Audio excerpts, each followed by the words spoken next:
Your heart, whether with your voice or in silence. Divine Mother, Divine Mother, Heavenly Father, Heavenly Father, beloved friend God, beloved friend God, great masters, great masters, Jesus Christ, Jesus Christ, Krishna Babaji, Krishna Babaji, Lahiri Mahashaya, Lahiri Mahashaya, Swami Sri Yukteswarji, Swami Sri Yukteswarji, beloved Guru, beloved Guru, Paramhansa Yogananda Ji, Paramahansa Yogananda Ji, saints and sages of all religions, saints and sages of all religions, lovingly we bow at thy feet. lovingly we bow at thy feet. Beloved Master, Beloved Master, we dedicate the melody of our hearts we dedicate the melody of our hearts into your light into your light and your love. your love. We are your instruments. We are your instruments. Sing and play through us. Sing and play through us. May we know thee May we know thee behind all the circumstances of our lives. behind all the circumstances of our lives. Om peace. Amen. This evening we'll chant together. We're dedicating this Kirtan to Yogananda, to our master. This is the week of his birth. We celebrated it more formally on Tuesday, but we have his Murti here present in our little meditation room, and it just felt like we should continue to honor his presence in our lives and in this world. He outwardly left the stage decades ago, but his mission grows stronger by the day as it grows in each of our hearts. And so this evening, as we chant, we will chant almost entirely chants that were either written by him or certainly all of them spiritualized by him. One or two may be more dedicated to him or about him. But feel as we chant, feel that the sort of gravity of your heart, the direction of your heart's energy is being awakened and energized, awakened and magnetized, that we may offer ourselves more and more completely into the divine light. We live in a world full of lots of drama and lots of commotion. We'll talk about this a little bit later, but all of it is a cosmic show. It's there's a beautiful Italian word, chiaroscuro, means sort of clear and dark, meaning like the film has the clear places are where the light shines through and the dark places are where the shadows come. That's how you make a movie. You have this, especially when it's black and white, you have the light spots and the dark spots, and that all come together, making a show and telling a story. And we wouldn't have a story without the dark parts, but it seems like there's been a lot of commotion lately. And there doesn't have to be commotion in our hearts. Commotion may be going on in the world. It doesn't automatically mean that it has to be inside here. So as we chant this evening, let's chant to God's joy, expressed through Yogananda, but also expressed in our own hearts and in our own lives. In between the chants, there will be little pauses, and those are intentional, and they are an opportunity to go deeper in the chant. Also, just to go deeper in the stillness, the still vibration of the chant. Chanting is a kind of pranayam. Pranayam itself leads to stillness. So embrace that stillness, embrace that inwardness as it manifests to you and through you. And we'll tell some stories later on. Nirmala will share some stories of Yogananda's life. I'll share some thoughts of Yogananda's and stories related to him. And we'll have a short meditation after several chants. But feel as we sing this evening and as we dive deeper that we're tuning into his spirit, his living spirit and presence, because the mere fact that he's not sort of walking around on two legs in this world doesn't mean that his presence isn't here. It just means that we don't see that presence and limit him to that presence. But his presence is very much in our hearts. So let's tune into that presence as we chant and meditate together this evening. So we'll begin by singing a chant to the Divine Mother, which is how one of the ways that Yogananda most especially and affectionately worshipped the divine. This is engrossed is the bee of my mind, B-E-E. First time I heard this chant, I didn't know what was being talked about. Thought it was the bead of my mind. I had no idea. Anyway, engrossed is the bee of my mind on the blue lotus feet of my Divine Mother.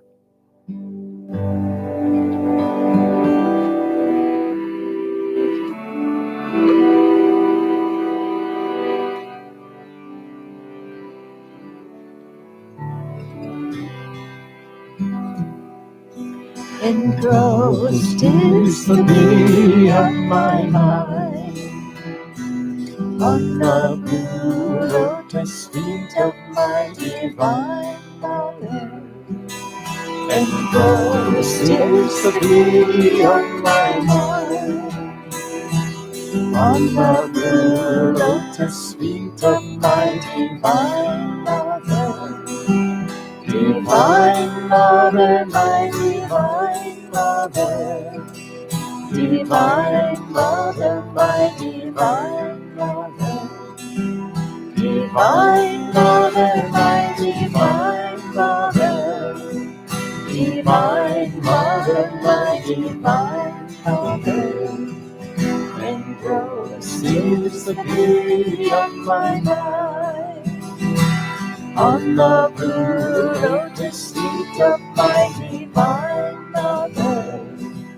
Engrossed is the beauty of my mind on the blue lotus feet of my Divine Mother.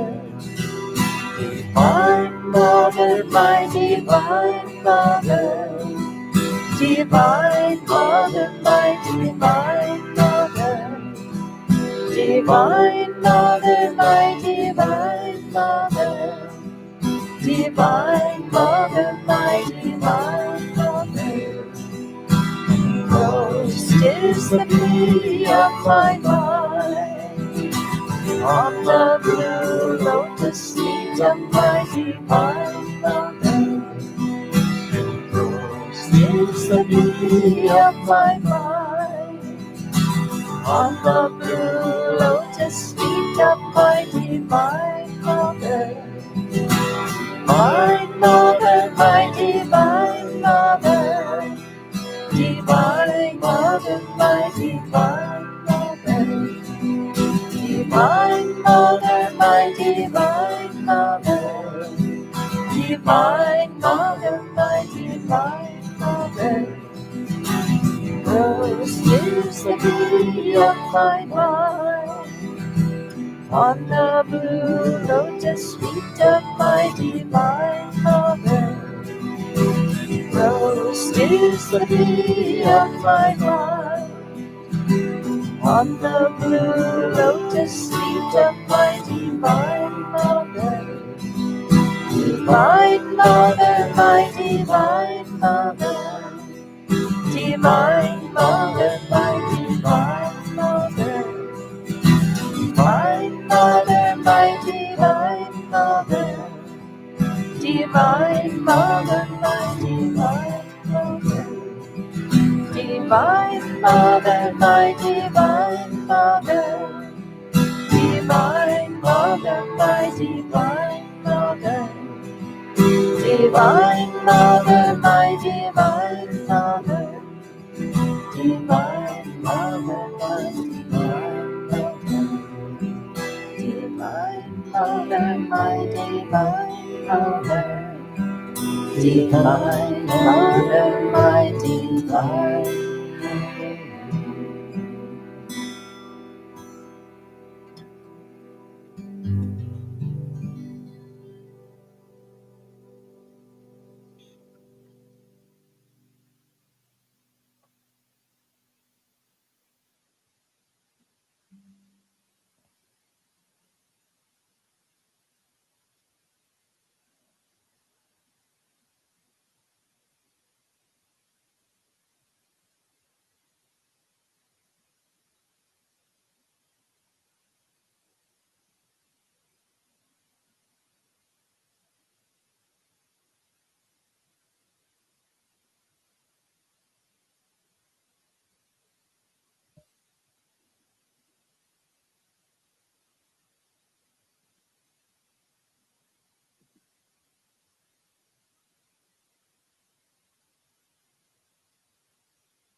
We'll sing Hymn to Brahma.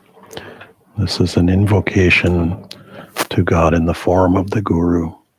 And we'll dedicate this to Yogananda.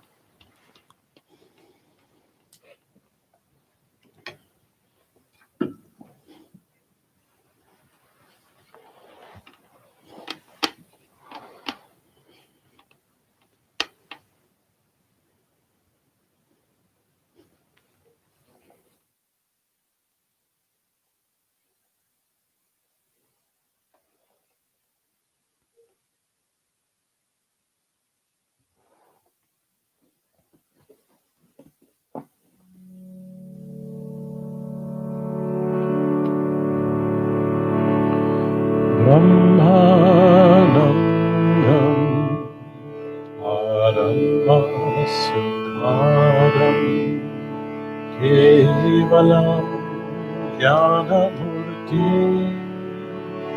Dandatitam Gagana Sadrisha Tatvamasya Dilaksham Ekam Nityam Imallamachalam Sarvades Shakshidukam Bhavatitam Gagana Sadrisham Tatvamasya Dilaksham Ekam Nityam Imallamachalam Sarvades Shakshidukam Bhavatitam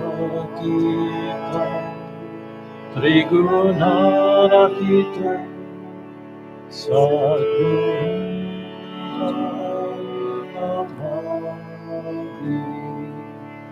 full of bliss, giving joy, transcendent of higher knowledge, the abode do all no more, clear as the heavens, known to all as thou art God. He is pure, permanent, unmoving, the everlasting seer of all, are far beyond qualities and thought. Guru Lord, I bow to thee. Guru Lord, I bow to thee.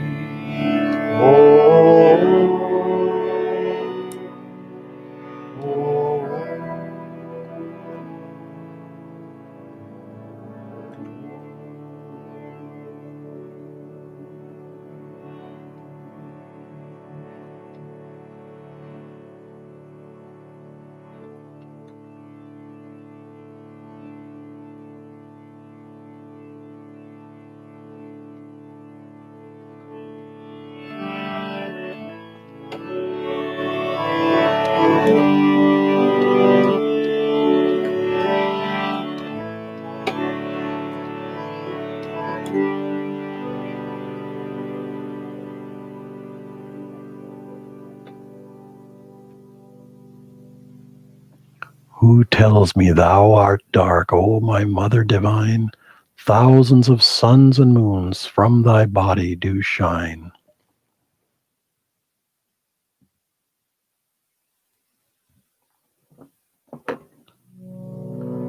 Who tells me thou art dark, O my mother divine? Who tells me thou art dark, O my mother divine? Thousands of suns and moons from thy body do shine. Thousands of suns and moons from thy body do shine. Who tells me thou art God? My mother divine. Who tells me thou art God? My mother divine. Thousands of suns and moons from thy body do shine. Thousands of suns and moons from thy body do shine. Who tells me thou art God? My mother divine. Who tells me thou art God? My mother divine. Thousands of suns and moons from thy body do shine. Thousands of suns and moons from thy body do shine. Who tells me thou art God? My mother divine. Who tells me thou art God? My mother divine. Thousands of suns and moons from thy body shine. Thousands of suns and moons from thy body shine. Who tells me thou art God? My mother divine. Who tells me thou art God? My mother divine. Thousands of suns and moons from thy body do shine. Thousands of suns and moons from thy body do shine.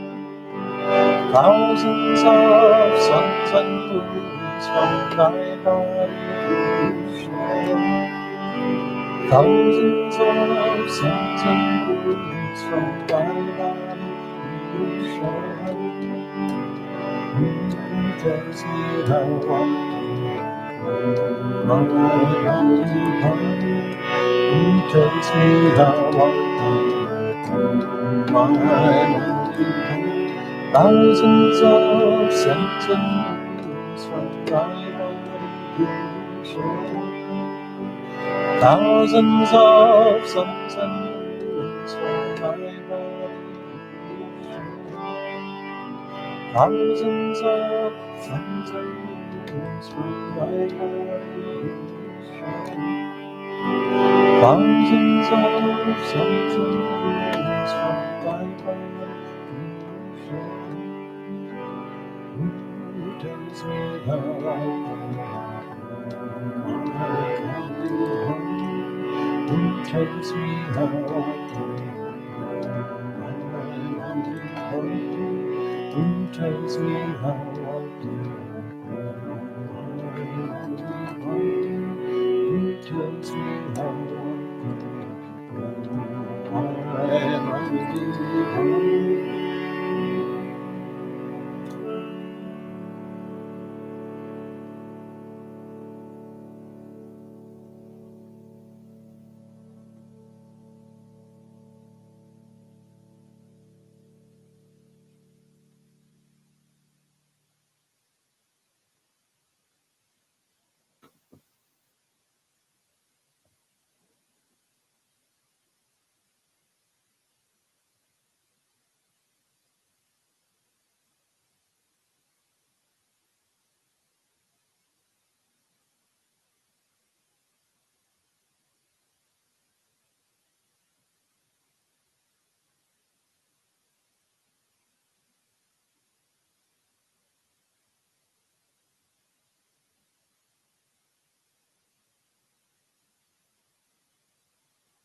We'll have a short meditation after this next chant. This is called Deliver Us from Delusion, and we can dedicate this chant directly to Yogananda, those of us who are his disciples, and for those who aren't, call to the Guru as you feel most drawn to God, calling for that perfect instrument that can help you to tune into and be free in the divine light. The words are, think ye in thy heart, lotus feet of thy Guru. If you want to cross the ocean of delusion, shaming the white lotus in purity, beyond all duality, Guru, image of Brahma, deliver us from delusion. We'll have a short meditation after this chant.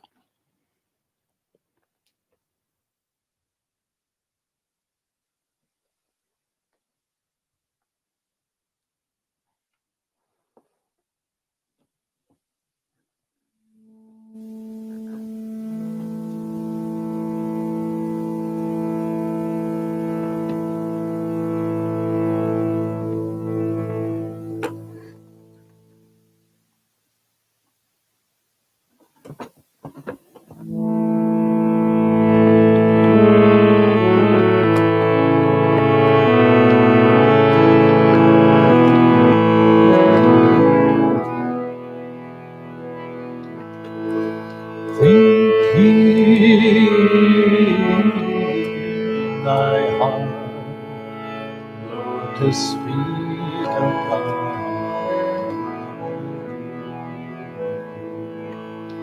Think ye thy heart, lotus feet of God.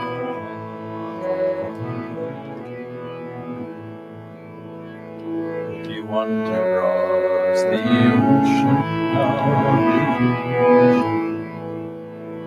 if you want to cross the ocean of delusion, shaming the white lotus in purity, shaming the white lotus in purity, beyond all duality, Guru, image of Brahma, deliver us from delusion.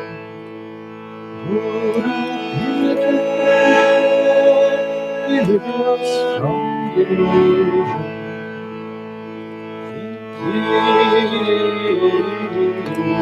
Thy heart, lotus feet of God.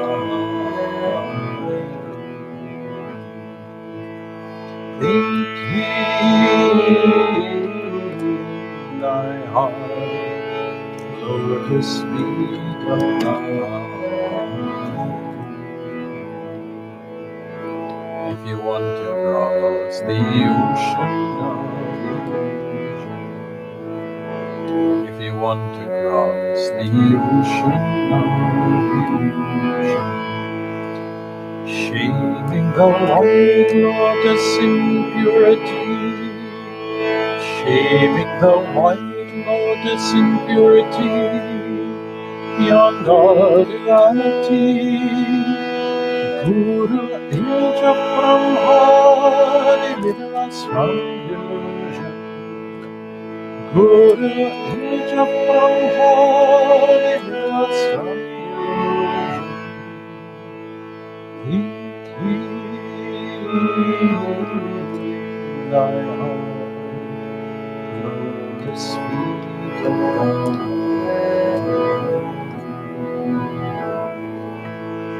Think ye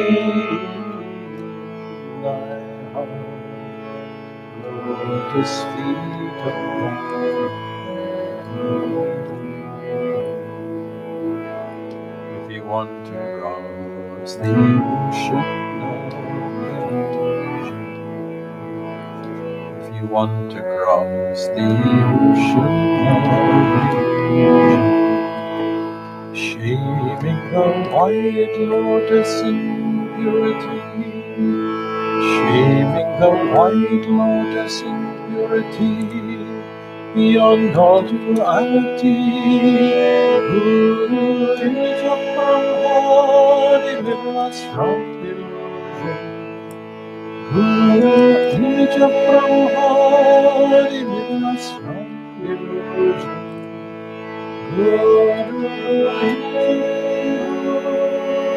deliver us from illusion. Thinking thy heart, lotus feet of God. Thinking thy heart, lotus feet of God. Thinking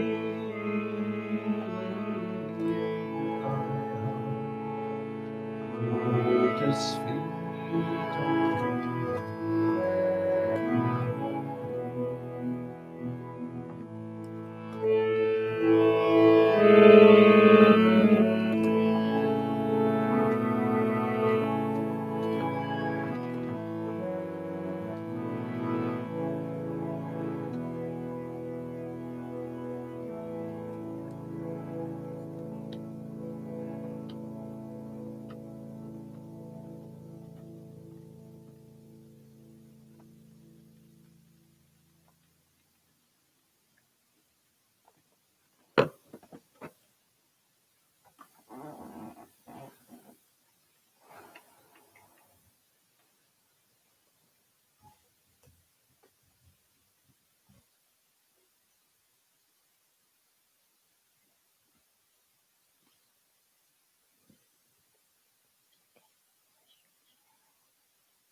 So Nirmala's going to read now from.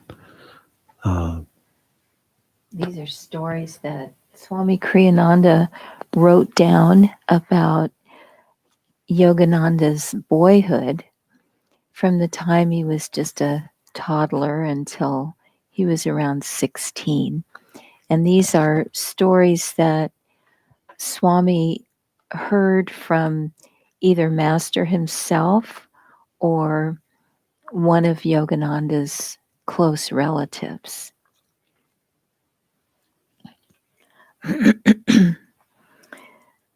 So this happened when Yogananda was very young, perhaps a toddler.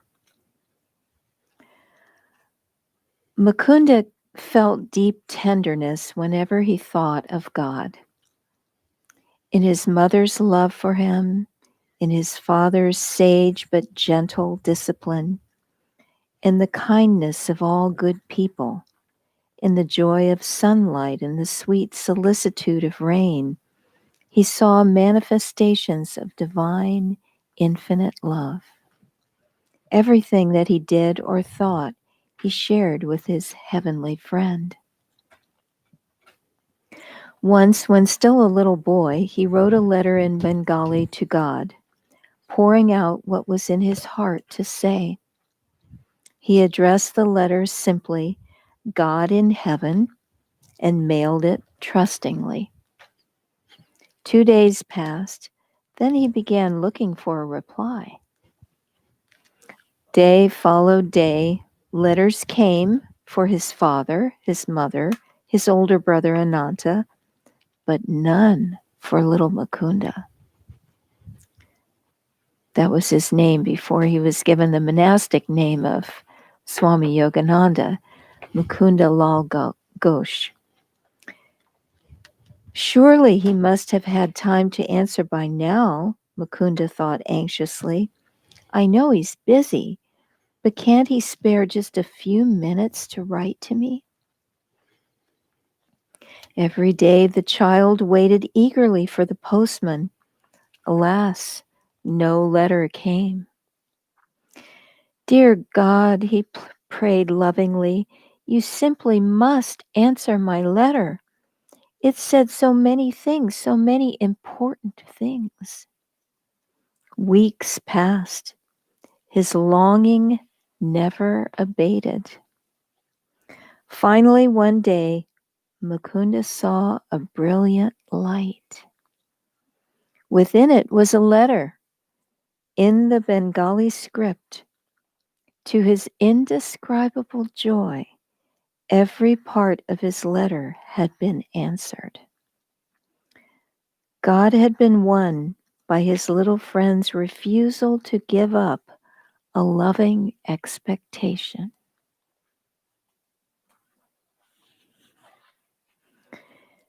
Years later, Yogananda would write, keep calling him. Even when there's no reply, keep calling him. And this little story is called A Double Victory.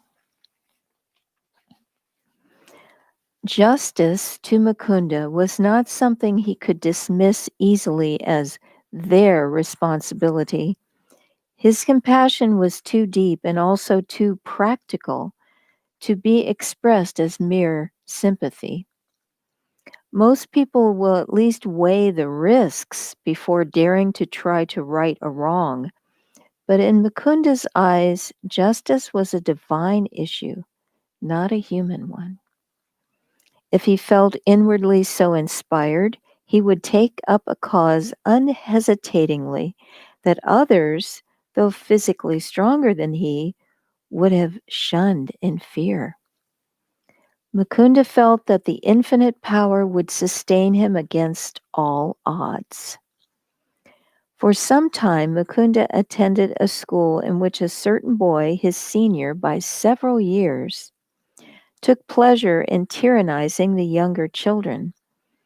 One day, as the bully was inflicting on tiny Bharatam a brutal beating, Mukunda felt a surge of righteous indignation.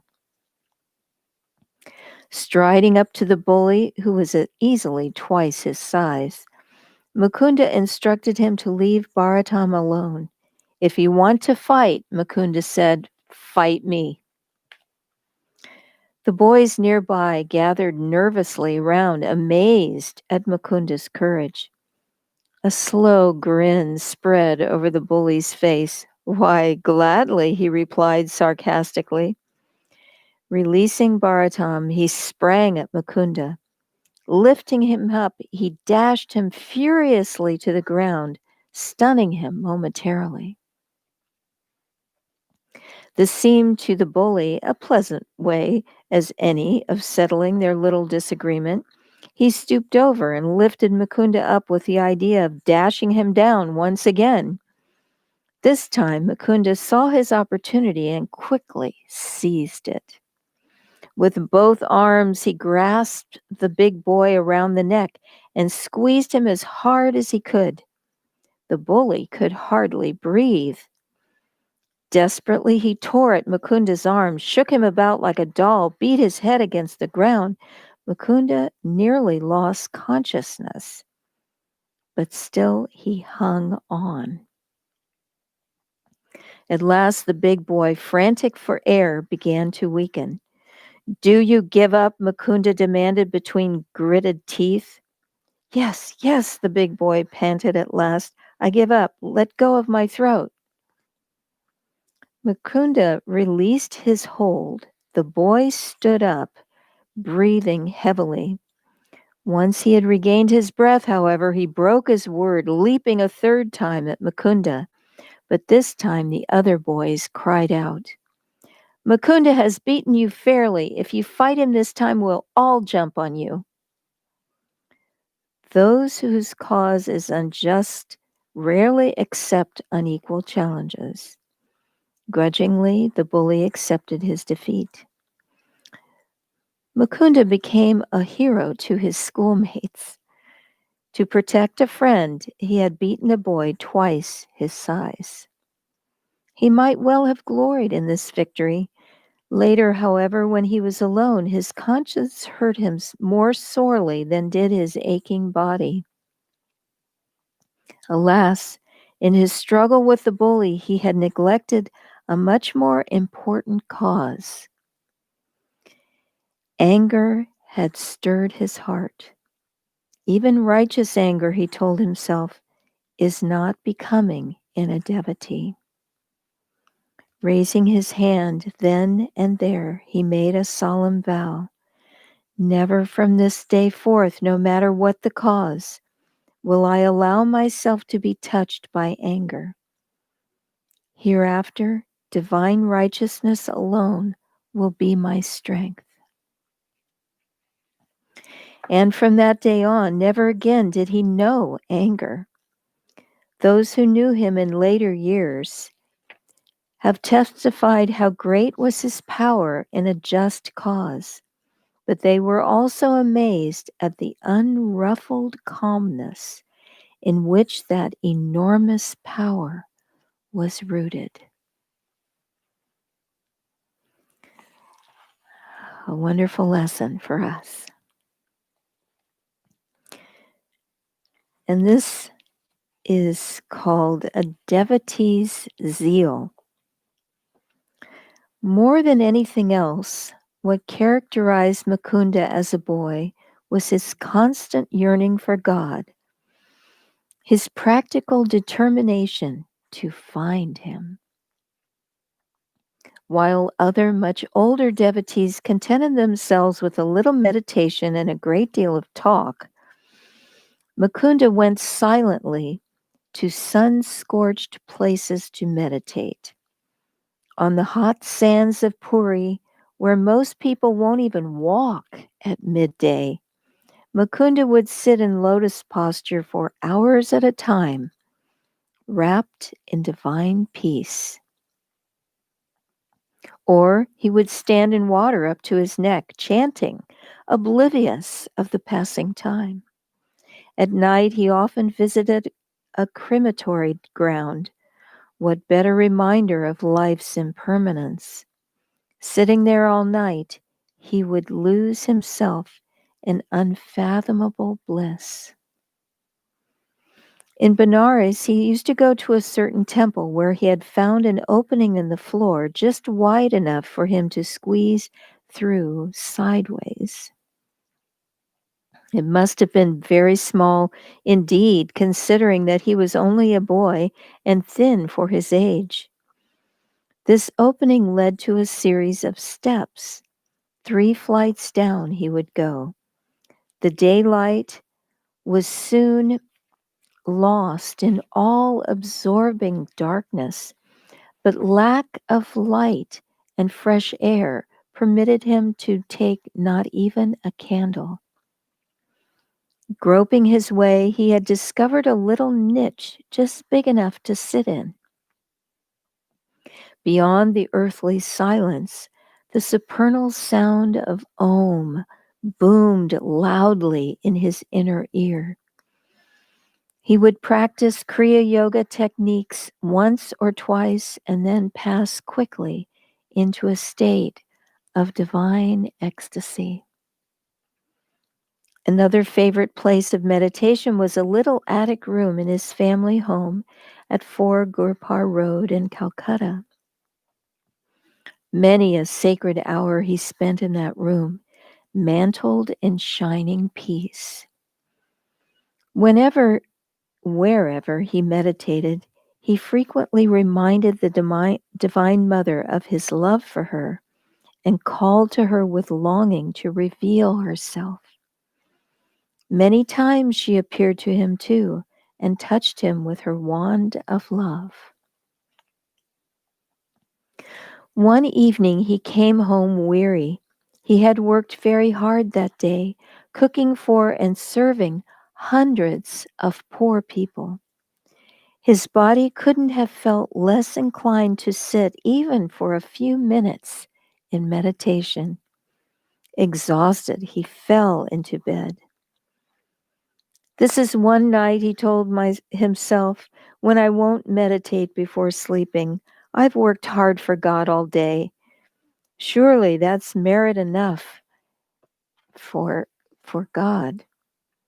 But the habit of meditation was strong in him. It now scolded him. You've never slipped like this before. Leave me alone, don't bother me, exclaimed the boy. Really, this conscience of his was quite a problem. Wasn't sleep his just due tonight? What more fitting reward for a day of service to Divine Mother? Ask her, he instructed his dominating conscience. She'll tell you that's more than excuse enough. But his conscience proved stubborn. Your aches and pains are a fitting gift for Divine Mother. What about her? Doesn't your heart ache after her anymore? Here was strong argument. Satan must have thought so too and was evidently worried, for suddenly a voice, sweet with sympathy, spoke in the room. Poor boy. He will catch his death of cold. Poor boy. He has worked so hard and is so tired. Let him sleep. To Mukunda, it was quite clear now that he hadn't been wholly on the side of the angels. Disdainfully, he flung the blankets to the floor, sat upright, and locked his body in the lotus posture.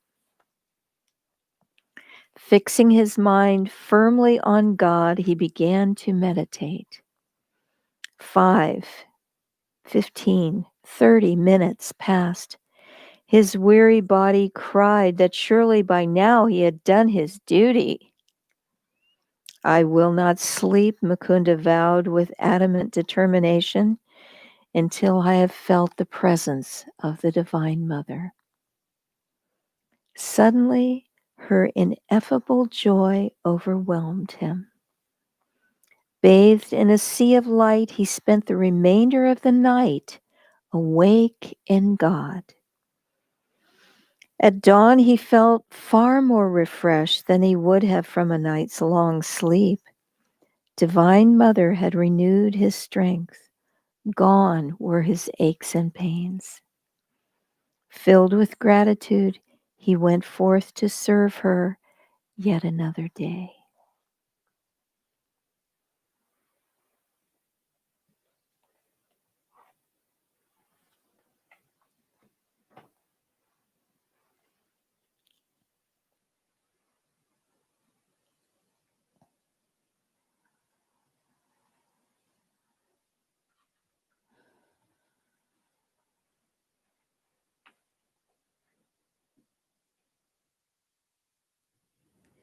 So I'll just share a few little thoughts, and um,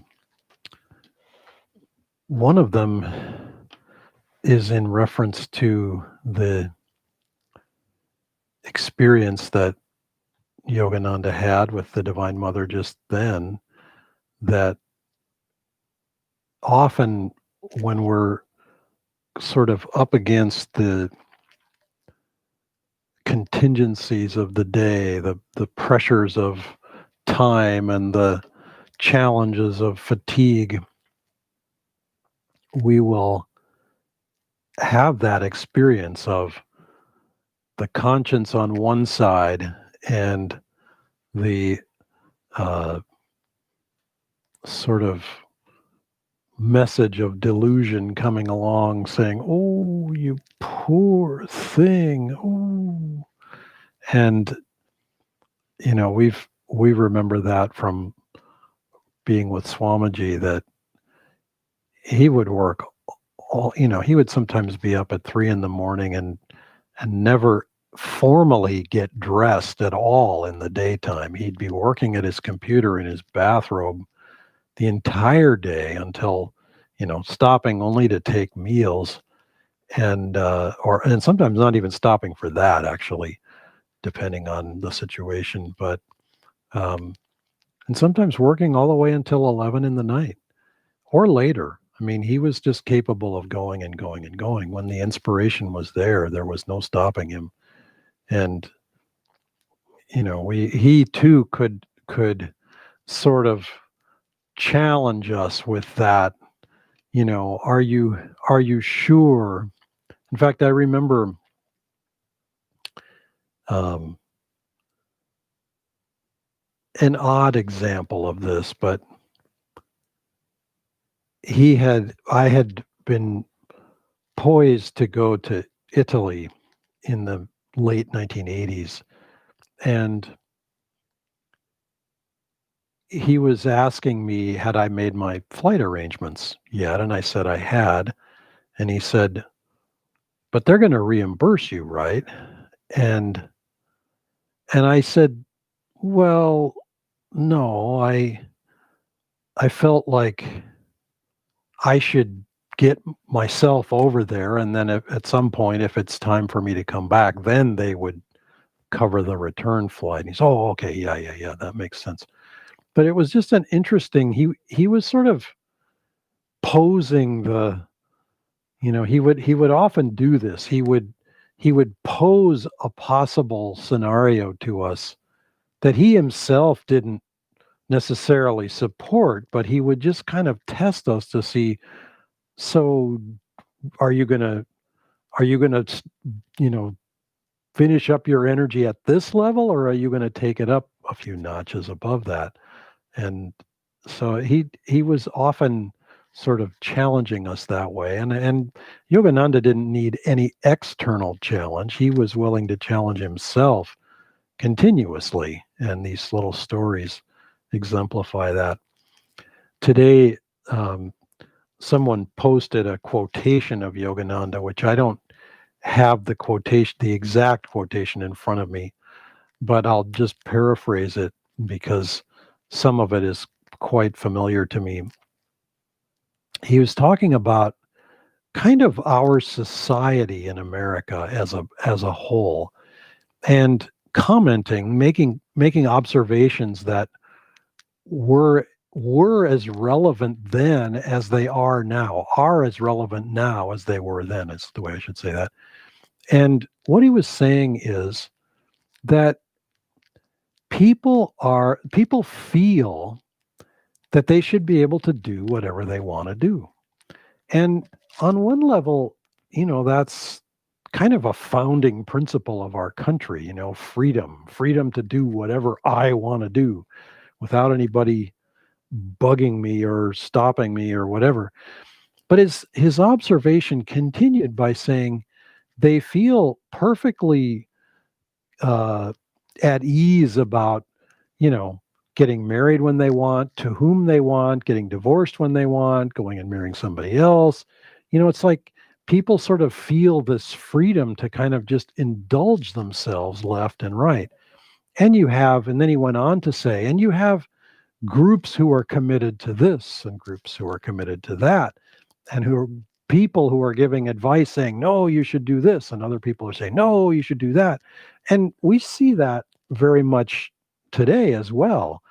I don't know how many times I've read, uh, because I follow this kind of thing related to health, just as one example, and you'll read in one instance studies that say caffeine is beneficial. Everybody should, not everybody, but people who like coffee, here are the advantages. Here are the benefits of caffeine. It helps keep your brain sharp. It helps blah, blah, blah. They don't get dementia as much or whatever.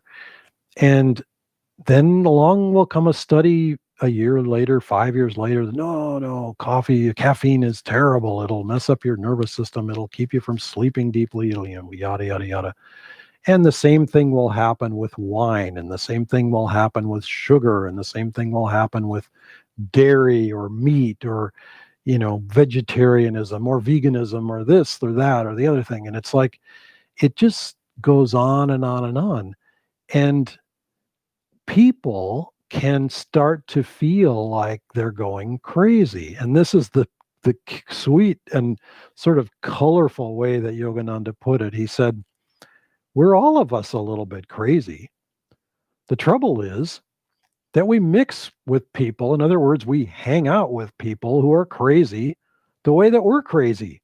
And so we don't know that we're crazy. We don't sort of come to recognize our craziness because we have to start to run up against people who are crazy in a different way, who then go, well, you're nuts. That's not what I believe. And, if we're willing to question ourselves when we do run into that, I've remarked before that one small thing that impressed me about my dad in this regard, he reads several newspapers, and they come from very different points along the political spectrum. One of them pretty far left, another one pretty far right. And his views are, definitely hew more in one direction than in the other. And I said to him, well, so why do you read this other one? And he said, because I want to know how people think, and I want to know why they think what they think. I want to understand the world through their eyes. I'm sort of paraphrasing that, or um, kind of summarizing how I understand what he was saying. And it impressed me because it's an uncomfortable challenge to hold a view that is different, especially that's radically different from the view that we hold, and to sort of impartially examine it and size it up. I remember Swamiji used to get a newsletter that was way off to the side relative to his perspective. And it came from a very narrowly fanatical religious point of view. And, we just scratched our heads wondering what on earth did he read this stuff for? Because he didn't believe any of the theological aspects of what they were saying, what they were promoting. But he said, I read it because they do interesting research. And I want to know what their conclusions are from that research. I don't always agree with the conclusions, but I want to know what they find out. I want to know how they see the world. And it's a fascinating and challenging way to approach these things. And Yogananda, obviously, he did not counsel us to be so open minded, as Swamiji put it, that our brains fall out. But on the other hand, he did say be open minded. He did say tune into the world because it is a show. It is a drama, and there is going to be commotion going on, and we can't entirely avoid that commotion, but we don't have to be letting it affect our peace of mind. And I just conclude my thoughts here by saying, go back now a few minutes to the second story that Nirmala was reading. That little story about him, Yogananda, or maybe it was the third story, the story about him going down the stairs in Varanasi, finding a little crack in the floor that led to some stairs, just wide enough that he could fit through this little crack. I mean, we're talking, this thing must have been like 8 inches wide, 6 inches wide. I mean, he was a tiny thing. And he could sneak down the stairs, go down several flights. There must have been hardly any air down there, hardly any oxygen in the air, would be another way to say it. And to be able to sit and meditate in the pitch dark in a place like that, but visualize the stillness, visualize the commitment to that kind of inwardness, and try to realize, and in your own life, examine the possibility of finding a peace that is so deep and so rooted to the firmness of the universe, the firmness of God's presence in every particle of infinity, that nothing can throw us.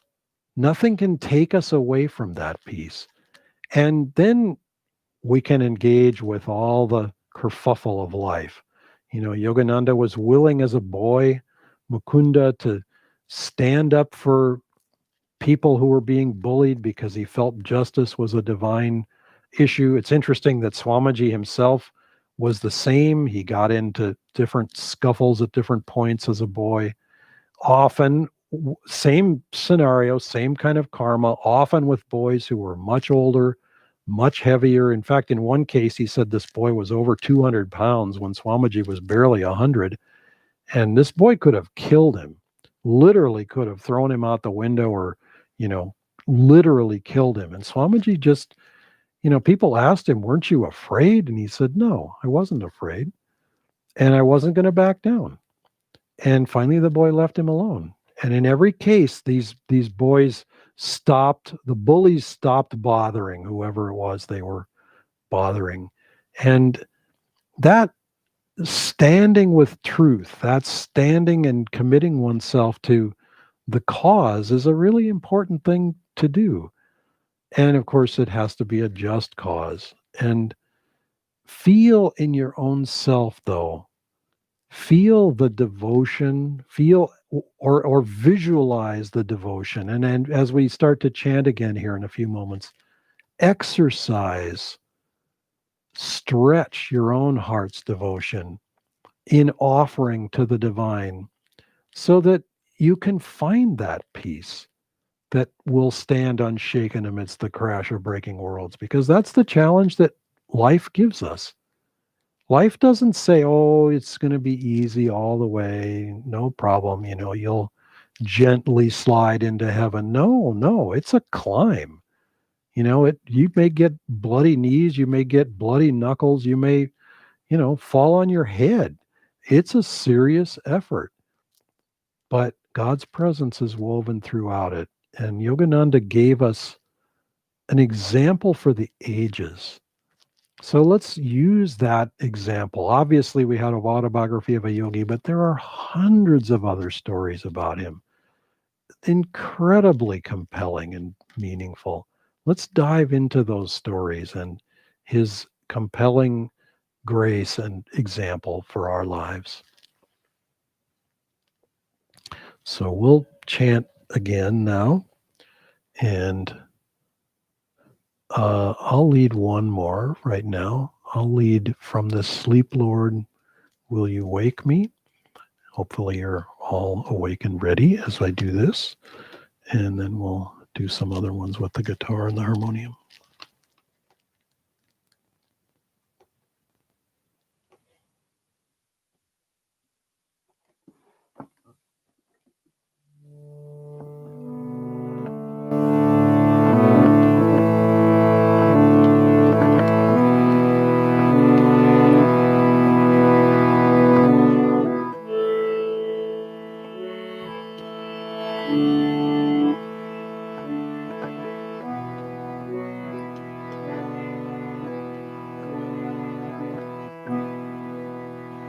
From his sleep, Lord, will you wake me?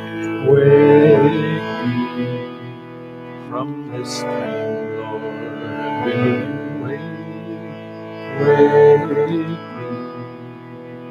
In the I die, in the I rise, in the I die, in the I rise, in thy sea.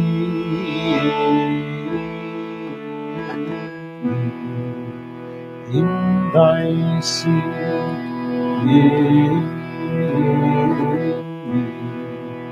from the sleep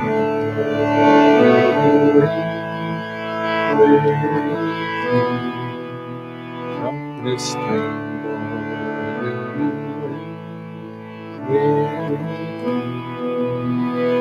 in thee I am born, in thee I die.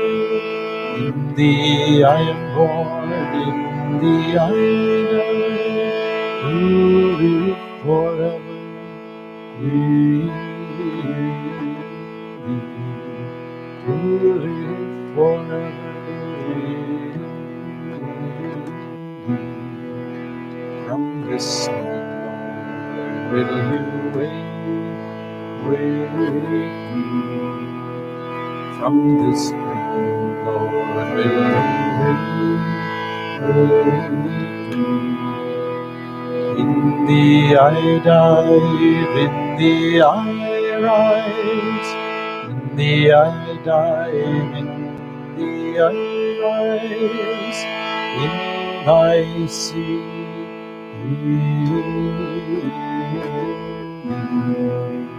in thy sea.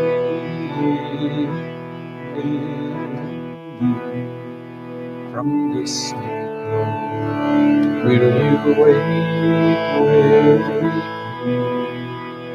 From the sleep, will you wake me?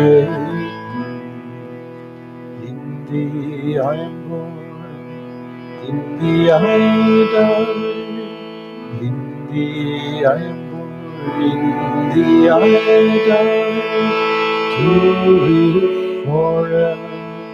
To live forever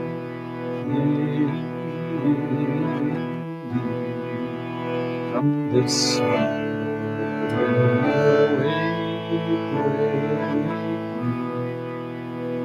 from the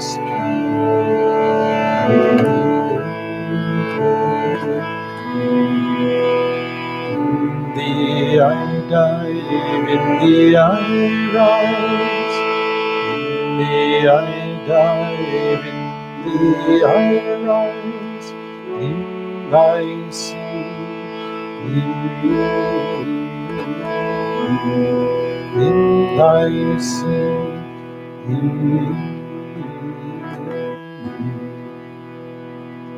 from the sleep, Lord, will you wake me? From the sleep, Lord, will you wake me? In thee I am born, in thee I die, in thee I am born, in thee I die, to live forever in to live forever in me. From this sleep, will you wake me? From this dream, Lord, will you wake me? From this sleep, Lord, will you wake me? From this dream, Lord, will you wake me?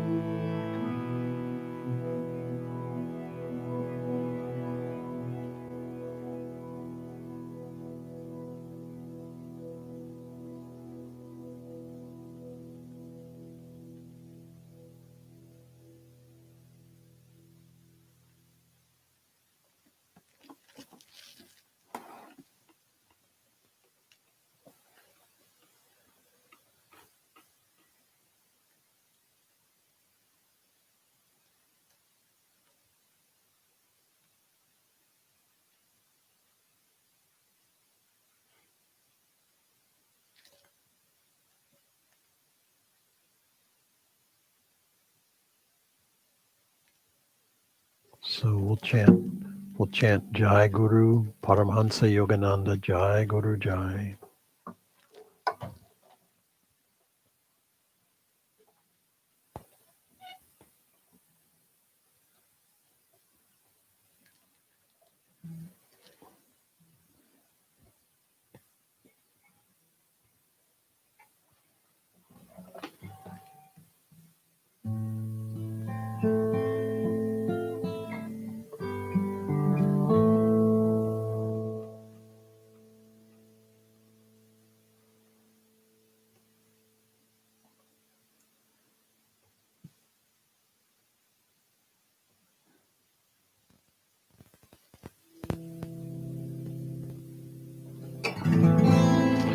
Jai Guru Jai Guru Jai Guru Jai.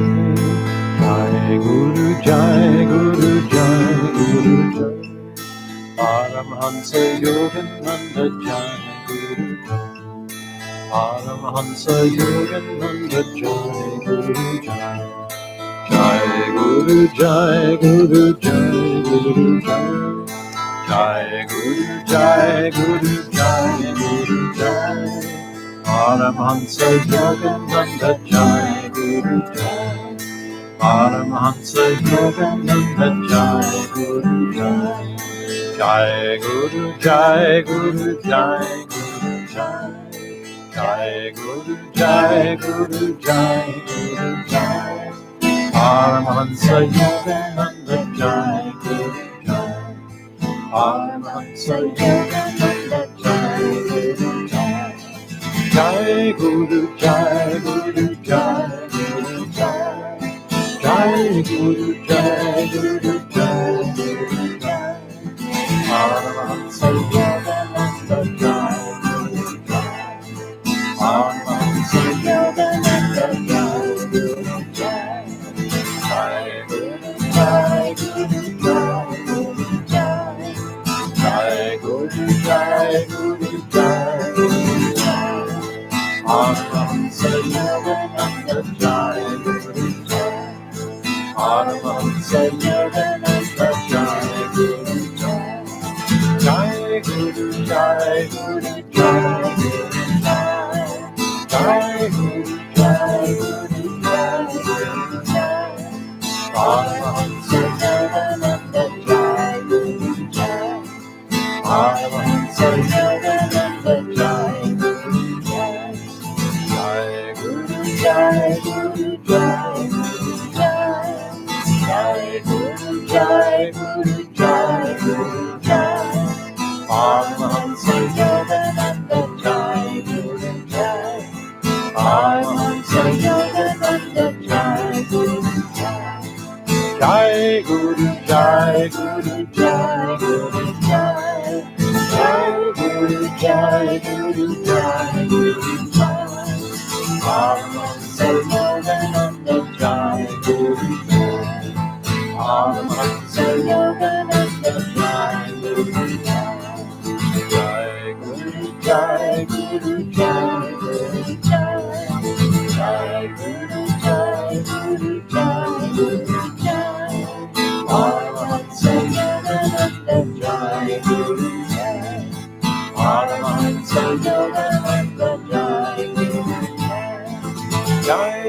Guru Jai, Guru Jai, Guru Jai. Jai Guru Jai, Guru Jai, Guru Jai. Paramahansa Yogananda Jai Guru Jai. Paramahansa Yogananda Jai Guru Jai. Jai Guru Jai, Guru Jai, Guru Jai. Jai Guru Jai, Guru Jai, Guru Jai. Paramahansa Yogananda Jai Guru Jai. Paramahansa Yogananda Jai Guru Jai.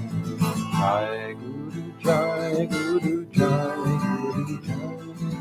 Jai Guru Jai, Guru Jai, Guru Jai. Paramahansa Yogananda Jai Guru Jai. Paramahansa Yogananda Jai Guru Jai. Paramahansa Yogananda Jai Guru Jai. Paramahansa Yogananda Jai Guru Jai.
We'll sing, listen, listen, listen to my heart's song.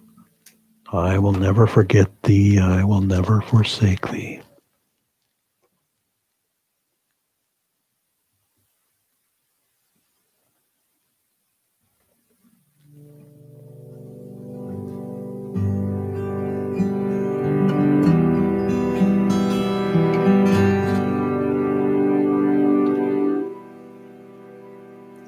Listen, listen, listen to my heart's song. Listen, listen, listen to my heart's song. I will never forget thee. I will never forsake thee.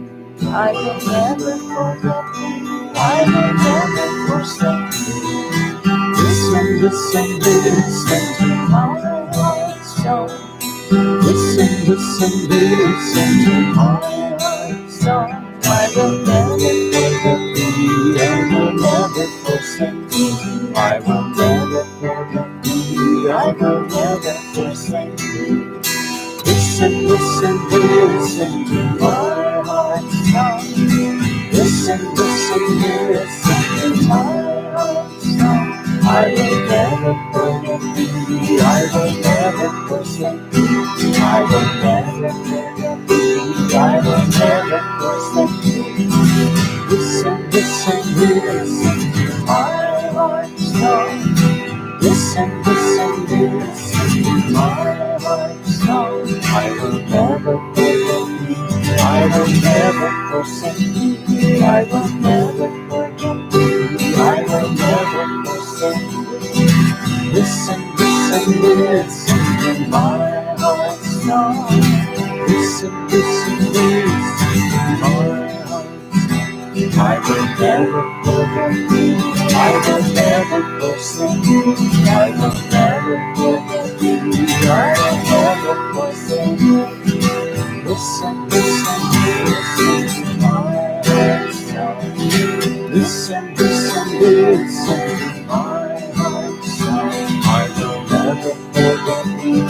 I will never forsake you. I will never forget you. I will never forsake you. Listen, listen, listen to my heart song. Listen, listen, listen to my heart song. I will never forget you. I will never forsake you. I will never forget you. I will never forsake you. Listen, listen, listen to my heart song. Listen, listen, listen to my heart song. I will never forget you. I will never forsake you. I will never forget you. I will never forsake you. I will never forget you. I will never forsake you. I will never forget you. I will never forsake you. Listen, listen, listen to my heart song.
With this next chant, let us follow the image that I referred to in that story.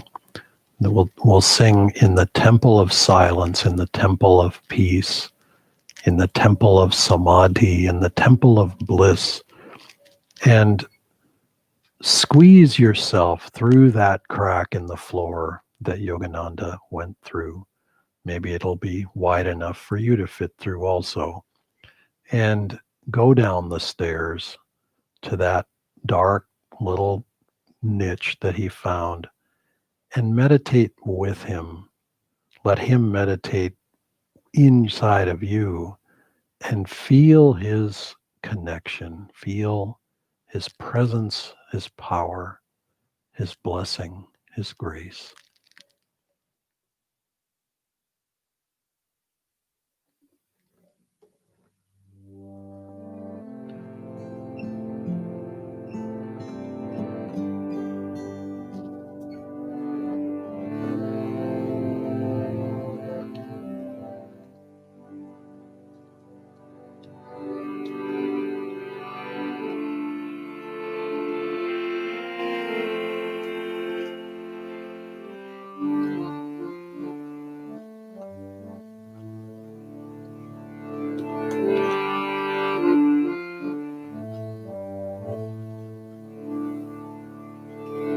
In the temple of silence, in the temple of peace, in the temple of silence, in the temple of peace, I will be to thee, I will touch thee, I will love thee, and coax thee to my altar of peace, and coax me to my altar of peace. In the temple of samadhi, in the temple of bliss, in the temple of samadhi, in the temple of bliss, I will meet thee, I will touch thee, I will love thee, and coax thee to my altar of bliss, and coax thee to my altar of bliss. In the temple of silence, in the temple of peace, in the temple of silence, in the temple of peace, I will meet thee, I will touch thee, I will love thee, and coax thee to my altar of bliss, and coax thee to my altar of peace. In the temple of samadhi, in the temple of bliss, in the temple of samadhi, in the temple of bliss, I will meet thee, I will touch thee, I will love thee, and coax thee to my altar of bliss, and coax thee to my altar of bliss. In the temple of silence, in the temple of peace, in the temple of silence, in the temple of peace, I will meet thee, I will touch thee, I will love thee, and coax thee to my altar of peace, and coax thee to my altar of peace. The temple of samadhi, the temple of bliss, in the temple of samadhi, in the temple of bliss, I will meet thee, I will touch thee, I will love thee, and coax thee to my altar of bliss, and coax thee to my altar of bliss. In the temple of silence, in the temple of peace, in the temple of silence, in the temple of peace, I will meet thee, I will touch thee, I will love thee, and coax thee to my altar of peace, and coax thee to my altar of peace. In the temple of samadhi, in the temple of bliss, in the temple of samadhi, in the temple of bliss, I will meet thee, I will touch thee, I will love thee, and coax thee to my altar of peace, and coax thee to my altar of peace. In the temple of samadhi, in the temple of bliss, the temple of samadhi, in the temple of bliss, I will meet thee, I will touch thee, I will love thee, closely to my altar of praise. Come closely to in the temple of silence, in the temple of peace, in the temple of silence, in the temple of peace. I will lean to thee, I will touch thee, I will love thee, and closely to my altar of peace, and closely to my altar of peace. In the temple of samadhi, in the temple of bliss, in the temple of samadhi, in the temple of bliss, I will be to thee, I will touch thee, I will love thee, and closely to my altar of praise, and closely to my altar of praise, and closely to my altar of praise.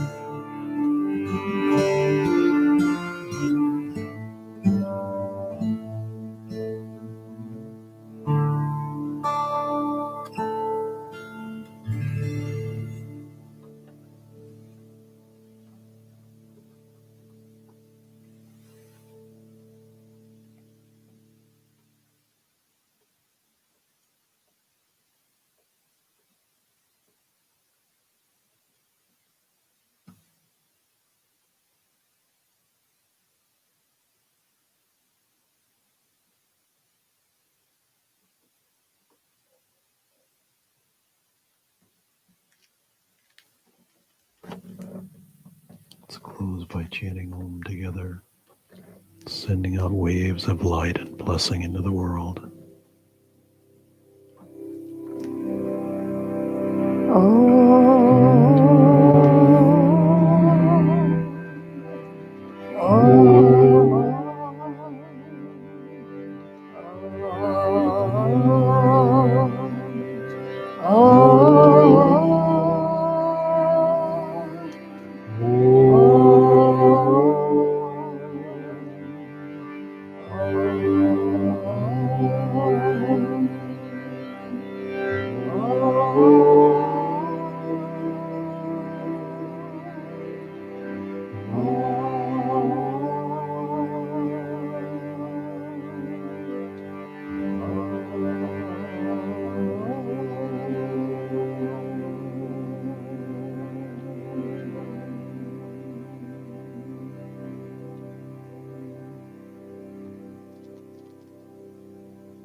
Om, peace. Amen. God bless you. Jai Guru.